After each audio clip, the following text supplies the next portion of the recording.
메밀꽃 필 무렵. 이효석.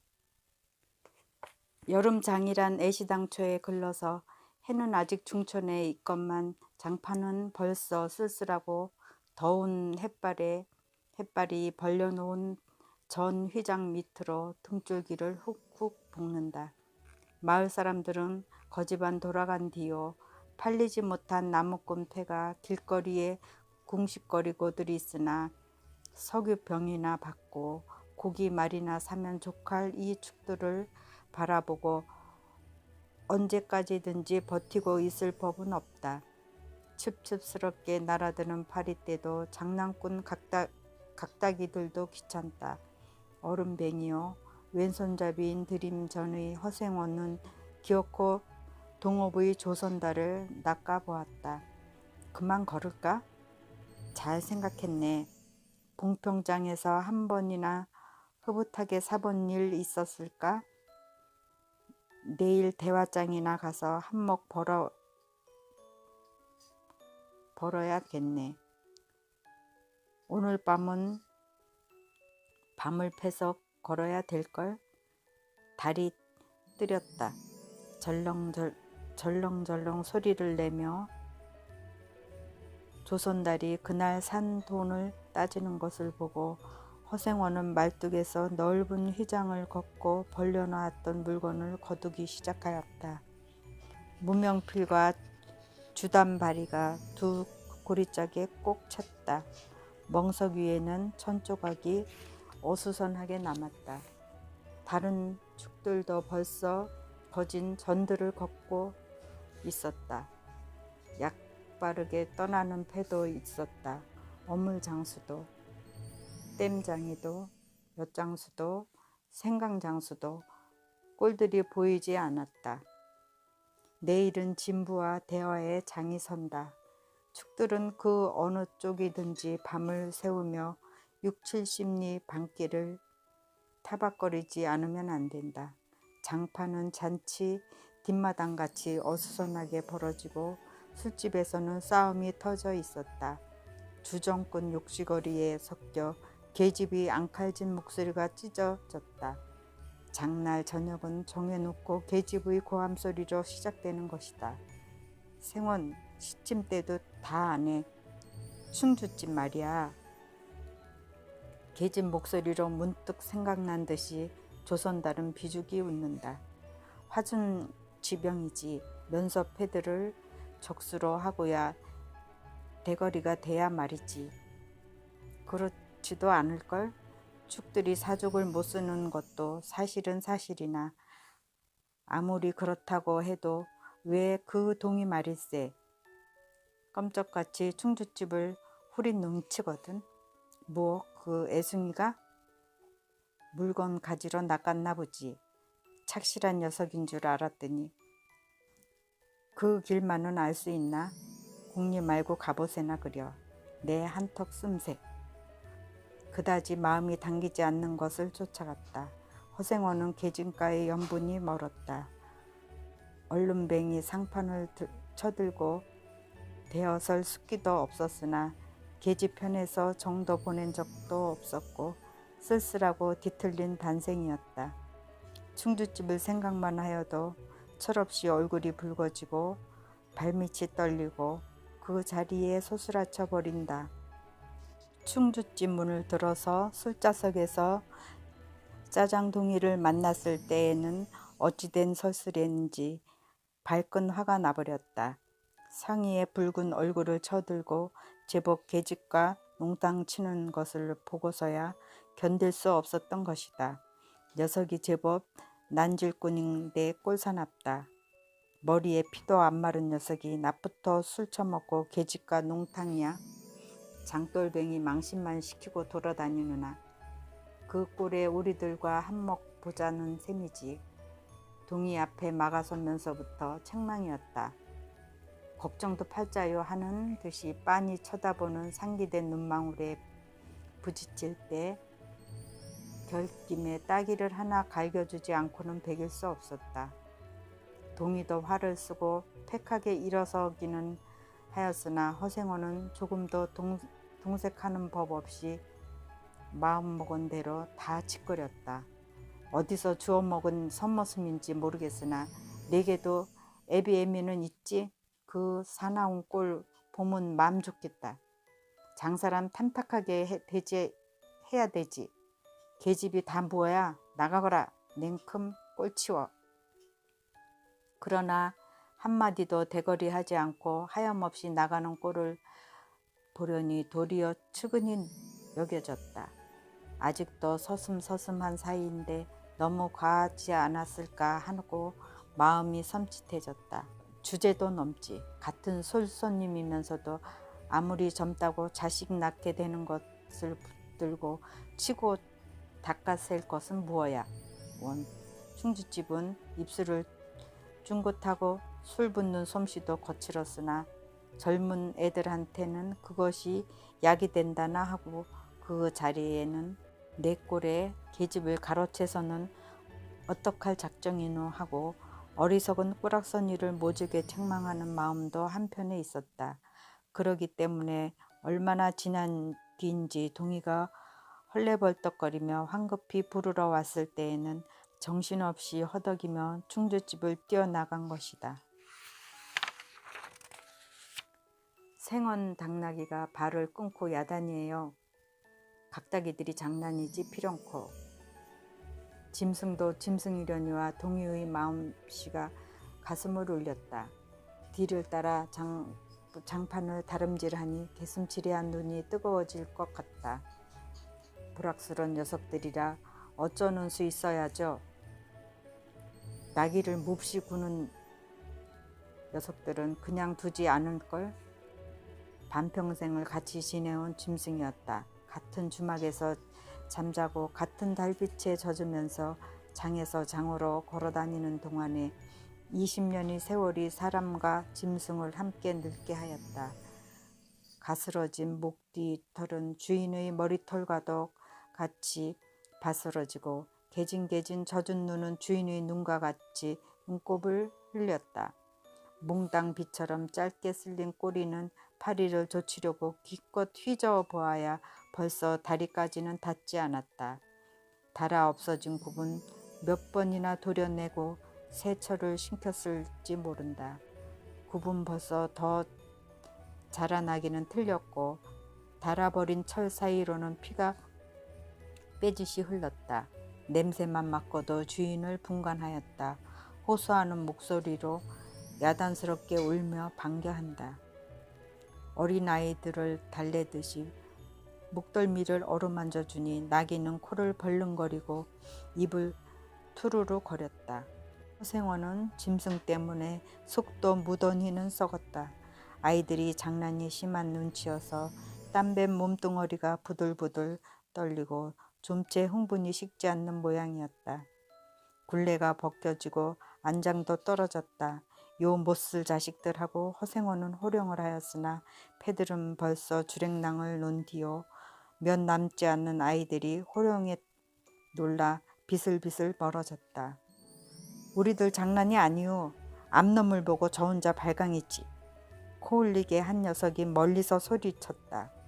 그 녀석 말투가 김첨지 당나귀가 가버리니까 왼통 흙을 차고 거품물을 흘리면서 미친 소같이 날뛰는걸. 꼴이 우스워 우리는 보고만 있었다오. 배를 보지. 아이들은 앵돌아진 투로 소리를 치며 깔깔 웃었다. 허생원은 모르는 결에 낯이 뜨거워졌다. 무시선을 막으려고 그는 짐승의 배 앞에 가리어 서지 않으면 안 되었다. 늙은 주제에 암새를 내는 셈이야. 저놈이 짐승이. 아이들 웃음소리에 허생원은 주춤하면서도 귀엽고 견딜 수 없어 채찍을 들더니 아이들을 쫓았다. 쫓으려거든 쫓아보지. 왼손잡이가 사람을 때려? 줄다름에 달아나는 각다기는 당하는 재주가 없었다. 왼손잡이는 아이 하나도 후릴 수 없다. 그만 채찍을 던졌다. 술기도 돌아 몸이 유난스럽게 화끈거렸다. 그만 떠나세. 녀석들과 어울리다가는 한이 없어. 장판의 각다기들이란 어른보다도 더 무서운 것들인걸. 조선달과 동희는 각각 제 나귀의 안장을 얹고 짐을 싣기 시작하였다. 해가 꽤 많이 기울어진 모양이었다. 드팀전 장돌이를 시작한 지 20년이나 되어도 허생원은 봉편장을 빼놓은 적은 드물었다. 충주, 제천 등의 이웃군에도 가고 멀리 영남 지방에도 헤매기는 하였으나 강릉쯤에 물건하러 가는 외에는 처음부터 끝까지 군내를 돌아다녔다. 닷새만큼씩의 장날에는 달보다도 확실하게 면에서 면으로 건너간다. 고향이 청주라고 자랑삼아 말하였으나 고향에 돌보러 간 일도 있지 않은 것 같았다. 장에서 장으로 가는 길의 아름다운 강산이 그대로 그에게는 그리운 고향이었다. 반날 동안이나 뚜벅뚜벅 걷고 장터 있는 마을에 거지반 가까웠을 때 친 나귀가 한바탕 우렁차게 울면, 더구나 그것이 저녁녘이어서 등불들이 어둠 속에 깜빡거릴 무렵이면 늘 당하는 것이건만 허생원은 변치 않고 언제든지 가슴이 뛰놀았다. 젊은 시절에는 알뜰하게 벌어 돈푼이나 모아본 적도 있기는 있었으나 읍내에 백중이 열린 해 호탕스럽게 놀고 투전을 하고 하여 사흘 동안에 다 털어버렸다. 나까지 팔게 된 판이었으나 애끓는 정분에 그것만은 이를 물고 달려하였다. 결국 도로아미 타블로 장돌이를 다시 시작할 수밖에는 없었다. 짐승을 데리고 읍내를 도망해 나왔을 때에는 너를 팔지 않기 다행이었다고 길가에서 울면서 짐승의 등을 어루만졌을 것이었다. 빚을 지기 시작하니 재산을 모을 염은 당초에 틀리고 간신히 입에 풀칠을 하러 장에서 장으로 돌아다니게 되었다. 호탕스럽게 놀았다고는 하여도 계집 하나 후려보지는 못하였다. 계집이란 좀 쌀쌀하고 매정한 것이었다. 평생 인연이 없는 것이라고 신세가 서글퍼졌다. 일신에 가까운 것이라고는 언제나 변함없는 한필의 당나귀였다. 그렇다고는 하여도 꼭 한 번의 첫일을 잊을 수는 없었다. 뒤에도 처음에도 없는 단 한 번의 기이한 인연. 봉평에 다니기 시작한 젊은 시절의 일이었으나 그것을 생각할 적만은 그도 산 보람을 느꼈다. 달밤이었으나 어떻게 해서 그렇게 되었는지 지금 생각해도 도무지 알 수 없었다. 허생원은 오늘 밤도 또 그 이야기를 끄집어내려는 것이다. 조선달은 친구가 된 일에 귀에 못이 박히도록 들어왔다. 저는 시침을 떼고 되풀이할 대로는 되풀이하고야 말았다. 달밤에는 그런 이야기가 격에 맞거든. 조선달 편을 바라보는 보았으나 물론 미안해서가 아니라 달빛에 감동을 하여서였다. 이지러졌으나 보름물 갓진한 달은 부드러운 빛을 흠붓이 흘리고 있다. 대화까지는 70리의 밤길, 고개를 둘이나 넘고 개울을 하나 건너고 벌판과 산길을 걸어야 된다. 길은 지금 긴 산허리에 걸려 있다. 밤중을 지난 무렵인지 죽은 듯이 고요한 속에서 짐승 같은 달의 숨소리가 손에 잡힐 듯이 들리며 콩포기와 옥수수 잎새가 한층 달에 푸르게 젖었다. 산허리는 온통 메밀밭이어서 피기 시작한 꽃이 소금을 뿌린 듯이 흐뭇한 달빛에 숨이 막혀 하였다.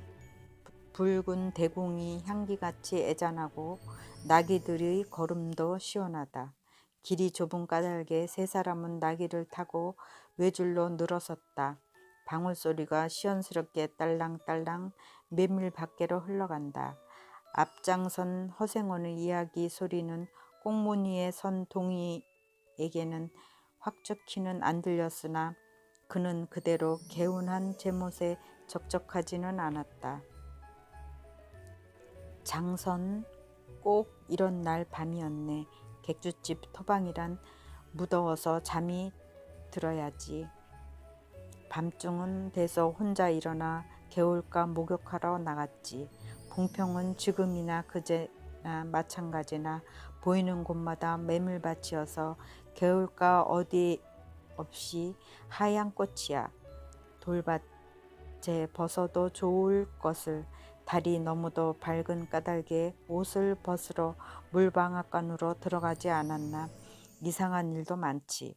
거기서 난데없는 성서방네 처녀와 마주쳤단 말이네. 봉평서야 제일 가는 일색이었지. 팔자에 있었나 보지. 아무렴하고 응답하면서 말머리를 아끼는 듯이 한참이나 담배를 빨 뿐이었다. 구수한 자줏빛 연기가 방기운 속에 흘러서 녹았다. 날 기다린 것은 아니었으나 그렇다고 달리 기다리는 논팽이가 있는 것도 아니었네. 처녀는 울고 있단 말이야. 짐작은 되고 있었으나 성서방네는 한창 어려워서 들고 날 판인 때였지. 한 집안 일이니 딸들에겐 걱정이 없을 리 있겠나. 좋은 데만 있으면 시집도 보내련만 시집은 죽어도 싫다지. 그러나 처녀란 울때같이 정을 끄는 때가 있을까. 처음에는 놀라기도 한 눈치였으나 걱정 있을 때는 누그러지기도 쉬운 듯해서 이럭저럭 이야기가 되었네. 생각하면 무섭고도 기막힌 밤이었어. 제천 연주로 주랭랑을 놓은 건 그 다음 날이었나? 다음 장또막에는 벌써 웬 집안이 사라진 뒤였네. 장파는 소문에 발권 뒤집혀 고작해야 술집에 팔려가기가 생수라고 처녀의 뒷공론들이 자자들 하단 말이야. 제천 장판을 몇 번이나 뒤졌겠나. 하나 처녀의 꼴은 꽁 먹은 자리야. 첫날 밤이 마지막 밤이었지. 그때부터 봉평의 마음에 든 것이 반평생을 두고 다니게 되었네. 평생인들 잊을 수 있겠나? 수 좋았지. 그렇게 신통한 일이란 쉽지 않어. 학령 못난 것 얻어 새끼 낳고 걱정 늘고 생각만 해도 진절이 나지. 그러나 늘 금악바지까지 장돌뱅이로 지내기도 힘든 노릇 아닌가. 난 가을까지만 하고 이 생에 와도 하직하려 하네. 대화쯤에 조그만 전방이나 하나 벌리고 식구들을 부르겠어. 사시장천 뚜벅뚜벅 걷기란 여간 이래야지. 옛 처녀나 만나면 같이 살까? 난 거꾸러질 때까지 이 길을 걷고 저 달을 볼 테야. 산길을 벗어나니 큰 길로 튀어졌다. 꽁무니 동이도 앞으로 나서 나귀를 늘어섰다. 총각도 젊겠다. 지금이 한창 시절이렸다. 충주집에서는 그만 실수를 해서 그 꼴이 되었으나 설계 생각 말게. 천만에요. 되려 부끄러워요. 계집이란 지금 웬 제격인가요? 자나깨나 어머니 생각뿐인데요. 허생원의 이야기로 실심해한 끝이라 동의의 어조는 한풀 수그러진 것이었다. 애비애미란 말에 가슴이 터지는 것도 같았으나 제겐 아버지가 없어요. 피부치라고는 어머니뿐인걸요. 돌아가셨나? 당초부터 없어요. 그런 법이 세상에. 생원과 선달이 야단스럽게 껄껄 웃으니 동이는 정색을 하고 우길 수밖에는 없었다. 부끄러워서 말하지 않으랴 했으나 정말이에요. 제천 총괄에서 달도 차지 않은 아이를 낳고 어머니는 집을 쫓겨났죠. 우스운 이야기나 그러기 때문에 지금까지 아버지 얼굴도 본 적 없고 있는 고장도 모르고 지내와요. 고개가 앞에 놓인 까닭에 세 사람은 나귀를 내렸다. 둔덕은 험하고 입을 벌리기도 대근하여 이야기는 한동안 끊겼다. 나귀는 건듯하며 미끄러졌다. 허생원은 숨이 차 몇 번이고 다리를 쉬지 않으면 안 되었다. 고개를 넘을 때마다 나이가 알렸다. 동이 같은 젊은 축이 그지없이 부러웠다. 땀이 등을 한바탕 쭉 씻어내렸다. 고개 너머에는 바로 개울이었다. 장마에 흘려버린 널다리가 아직도 걸리지 않은 채로 있는 까닭에 벗고 건너야 되었다. 고이를 벗어 띠로 등에 얽어매고 반벌거숭이 우스꽝스러운 꼴로 물속에 뛰어들었다. 금방 땀을 흘린 뒤에는 뒤었으나 반물은 뼈를 찔렀다. 그래, 대개 기르긴 누가 기르고.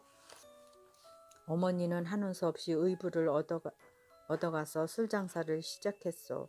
술이 고래줄에서 의부는 전망난이에요. 철들어서부터 막기 시작한 것이 하론들 편한 날이 있었을까. 어머니를 말리다가 채이고 맞고 칼부림을 당하곤 하니 뒷골이 무엇겠소. 18살 때 집을 뛰어나서부터 이 짓이죠. 총각 나세론 셈이 무던하다고 생각했더니 듣고 보니 딱한 신세로군. 물은 깊어 허리까지 찼다. 속물살도 어지간히 센 데다가 발에 차이는 돌멩이도 미끄러워 금시 훌칠 듯 하였다. 나기와 조선달은 재빨리 거의 건넜으나 동이는 허생원을 붙드느냐고 두 사람은 훨씬 떨어졌다. 몹친의 친정은 원래부터 제천이었던가? 웬걸요. 시원스리 말은 안 해주나 봉평이라는 것만은 들었죠. 봉평? 그래, 그 애비 성이 무엇인고? 알 수 있나요? 도무지 듣지 못했으니까.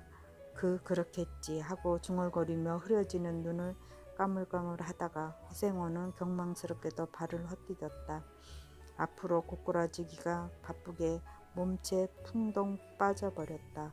허우적거릴수록 몸은 걷잡을 수 없이 동이가 소리를 치며 가까이 왔을 때는 벌써 퍽이나 흘렀었다.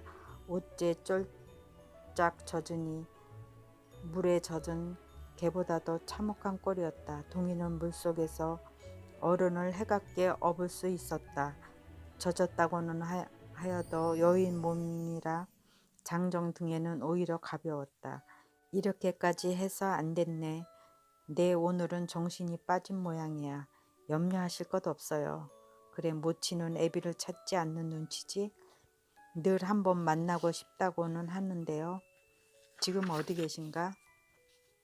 의부와도 갈라져 제천에 있죠. 가을에는 봉평에 모셔오려고 생각 중인데요. 이를 물고 벌면 이럭저럭 살 수는 있겠죠. 아무렴 기특한 생각이야. 가을이 됐다. 동이의 탐탁한 등허리가 뼈에 사무쳐 따뜻하다.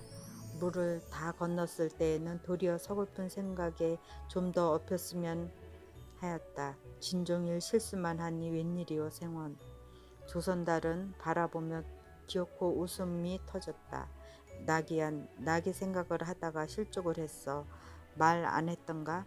저 꼴에 제법 새끼를 얻었단 말이지. 읍내 강릉집 피마에게 말일세. 길을 쫑긋 세우고 달랑달랑 뛰는 것이 나기 새끼같이 귀여운 것이 있을까? 그것 보러 나는 일부러 읍내를 도는 때가 있었다네. 사람을 물에 빠치울 젠 따는 대단한 나기 새끼군. 허생어는 젖은 옷을 웬만큼 짜서 입었다. 이가 덜덜 갈리고 가슴이 떨리며 몹시도 추웠으나 마음은 알 수 없이 둥실둥실 가벼웠다. 주마까지 부지런히들 가세나. 뜰에 불을 피우고 후투치 쉬어 나기에겐 더운 물을 끓여주고 내일 대화장 보고는 제천이다. 생원도 대천으로? 오래간만에 가보고 싶어. 동행하려나 동이? 나기가 걷기 시작하였을 때 동이의 채찍은 왼손에 있었다. 오랫동안 아둑신이 같이 눈이 어둡던 허생원은 요번만은 동이의 왼손잡이가 눈에 띄지 않을 수 없었다. 걸음도 해갔고 방울소리가 밤 벌판에 한층 쩡쩡하게 울렸다. 달이 어지간히 기울어졌다. 이효석, 강원도 평창 출생, 평창 동계올림픽의 출신이에요. 1928년 작품 활동을 시작했고 초기에는 계급을 강조하는 문학 성향을 많이 보였으나 이후에는 순수 문학을 추구하게 됩니다. 그의 작품에는 성과 자연의 자연스러운 대비와 융합이 이루어졌는데요. 문체와 세련된 언어로 표현되고 서정적인 분위기가 잘 담겨 있습니다. 순수 문학에 가장 빛나는 예술적 감동을 주는 소설가로 평가되고 있습니다. 주요 작품으로는 산, 들, 메밀꽃 필 무렵, 성류, 해바라기, 황제가 단편 소설이고 장편 소설은 화분, 벽공무한 등이 있습니다. 메밀꽃 필 무렵은 이효석 작가님이 1936년에 발표한 단편 소설입니다. 장돌뱅이 허생원의 삶을 이야기하고 있는데요. 장돌뱅이는 얼굴뱅이의 왼손잡이입니다. 그의 삶은 정착하지 못하고 이리저리 왔다 갔다 불안정합니다. 얼굴뱅이요, 왼손잡이라 다른 사람들과 비교해 볼 때 부족한 요소들이 많이 있는데요. 이 때문에 그의 행동은 왠지 소극적으로 느껴집니다. 근데 이 허생원도 과거의 인생을 바꿀 추억의 큰 순간이 있었으니 어떤 처녀와 젊었을 때 어떤 처녀와 밤을 보내게 된 것입니다. 두 사람의 만남은 우연히 이루어진 거였지만 그 만남이 삶의 방향을 결정짓게 됐는데요. 허생원은 떠돌이 삶을 계속 이어가게 됐고 성서방네 처녀는 아이를 낳고 쫓겨나는 신세가 됩니다. 허생원은 봉평장에서 우연히 동희를 만나 일행이 되어 함께 가게 되는데요. 허생원은 젊었을 적 이야기를, 동희는 자신의 모친 이야기를 하다 이상한 교감, 직감 같은 게 떠오릅니다. 동희가 자신과 같은 왼손잡이인데다 자신의 아들이라는 걸 확신하게 됐는데요. 이 부분이 메밀꽃 필 무렵의 가장 하이라이트인 것 같습니다. 까마득한 옛날에 맺었던 몽환적 만남과 인연이 엄연한 현실로 확인되는 순간 운명의 묘한 섭리가 접목되는 순간이라고 합니다. 허생원은 동희와 함께 동희 어머니가 살고 있는 제천으로 가기로 마음을 먹고 발길을 옮기는 것으로 이 끝을 맺는데요. 시적 정서가 흐르는 서정적 소설의 대표 작품입니다.